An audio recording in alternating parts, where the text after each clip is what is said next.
Wednesday marked day 2 of Judge Brett Kavanaugh's confirmation hearing on the Hill. Republicans are working to get a full Senate vote on Kavanaugh's nomination by the end of the month so he can be seated for the start of the Supreme Court's next term. Meanwhile, Democrats have been probing Kavanaugh's views on presidential power, pointing to his past comments that presidents should not be subjected to criminal investigations.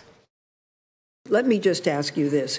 Can a sitting president be required to respond to a subpoena? So that's a hypothetical question about what would be an elaboration or a difference from U.S. v. Nixon's precise holding. That's right. And I think going with the Justice Ginsburg principle, which is really not the Justice Ginsburg alone principle, it's everyone's principle on the current Supreme Court. And as a matter of the canons of judicial independence, I can't give you an answer on that hypothetical question. Kavanaugh also said he would not defer to President Trump just because he nominated him. Some of my colleagues have suggested that President Trump nominated you because he thought you'd rule in his favor should certain issues come before the court. Suppose you had a case involving President Trump or an issue near and dear to the president. What assurances can you provide that you will not allow the president's personal views on a case or personal interest to impact your decision? Senator, I'm an independent judge. For 12 years, I've been deciding cases based on the law and the precedent in each case.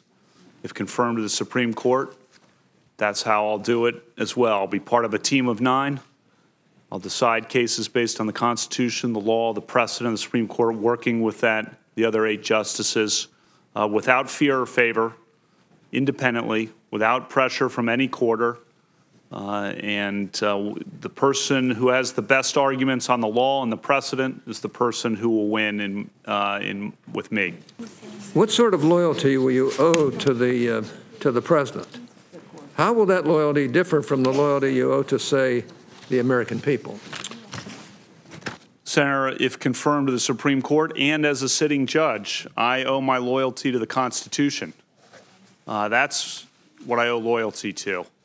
All right, let's bring back Sabrina Siddiqui, a CBSN political contributor and political reporter for The Guardian, and Kevin Cirilli is chief Washington correspondent for Bloomberg. They join me from our Washington bureau. All right, one issue, Sabrina, the Democrats focused on is abortion. Here's some of what Judge Kavanaugh said about Roe versus Wade on Wednesday.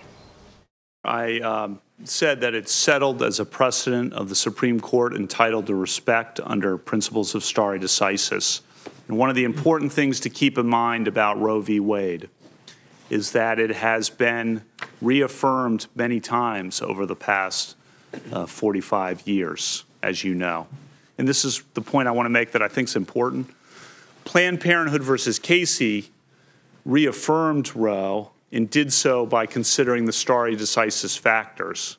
So Casey now becomes a precedent on precedent. It's not as if it's just a run-of-the-mill case that was decided and never been reconsidered, but Casey specifically reconsidered it, applied the stare decisis factors, and decided to reaffirm it. That makes Casey a precedent on precedent. So, Sabrina, do you think those comments will be enough to quell concerns that Democrats have about the fate of Roe? Most likely not. And I think that what you saw from Brett Kavanaugh was essentially a restating of the facts of Roe v. Wade without really a glimpse into what his own legal view would be if it came back before the Supreme Court. And he kept going back to this idea of precedent. Well, the Supreme Court has on more than one occasion overturned decades worth of precedent. Just this past term, they dealt a major blow to public sector unions, overturning what was a 41-year precedent in the Janus case. A couple terms ago, they gutted a critical provision of the Voting Rights Act. That was overturning decades of precedent. So I think that Democrats certainly don't believe or buy into the fact that a staunchly conservative court would not potentially overturn Roe v. Wade, or if they didn't take such a dramatic step, what they do think is perhaps it'd be death by 1,000 cuts. Maybe it would be upholding some of these more restrictive efforts around abortion, such as a ban at 20 weeks or 12 weeks or 8 weeks, and that maybe it wouldn't be a landmark overturning of the existing precedent, but really chipping away at access to abortion across the country.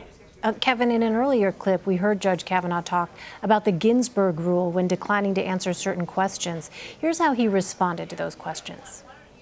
But how that would apply to other hypotheticals, so I can't give assurances on a specific hypothetical. It's a hypothetical question that I can't begin to answer in this context. Sarah, I'm not going to answer hypothetical questions. And I hope for the sake of the country that remains a hypothetical question. All right, so Kevin, what is the Ginsberg Rule, and did we learn a lot about Judge Kavanaugh on Wednesday? No, and the Ginsberg Rule is, well, I'll put it simple, it's a dodge, and it's a way to dodge without being, I guess, what judges would say is disrespectful.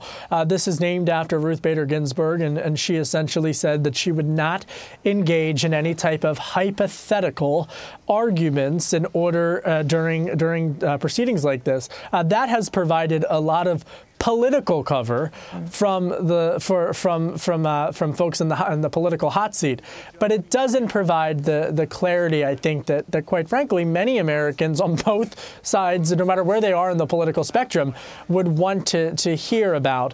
I think what's really interesting, though, is this issue of typically when you have a nominee to the Supreme Court, you anticipate that they're going to dodge, whether or not they're a Democratic or Republican appointee. But you also have case studies, you also have documents and a record in which they are able, in which folks are able to review to try to sort through where they will come down on issues like women's health issues, marriage equality, transparency, corporate reform, and whatnot. The issue that Democrats have made is that they have not been able to get access to the type of documents from Judge Kavanaugh's previous time serving in the previous Bush administration. So Republicans say, well, they're following the law, they're following protocol and whatnot. But this issue of transparency is what makes the Ginsberg Rule so controversial right now, is that these documents haven't been made public. All right, on another topic here, Sabrina, President Trump is holding some rallies this week, and former President Obama is hitting the campaign trail too. He's going to California on Saturday and Ohio next week. What will you be looking for from the former president? Well, I think that one thing that has been notable about former President Obama is that he has occasionally weighed in on certain issues under the current administration. They've always, his aides characterized these as issues where he believes that core values are at stake. So he's spoken out, for example, against President Trump's decision to rescind DACA, to pull out of the Paris Climate Accord, to walk away from the Iran nuclear deal, the travel ban on several Muslim-majority countries.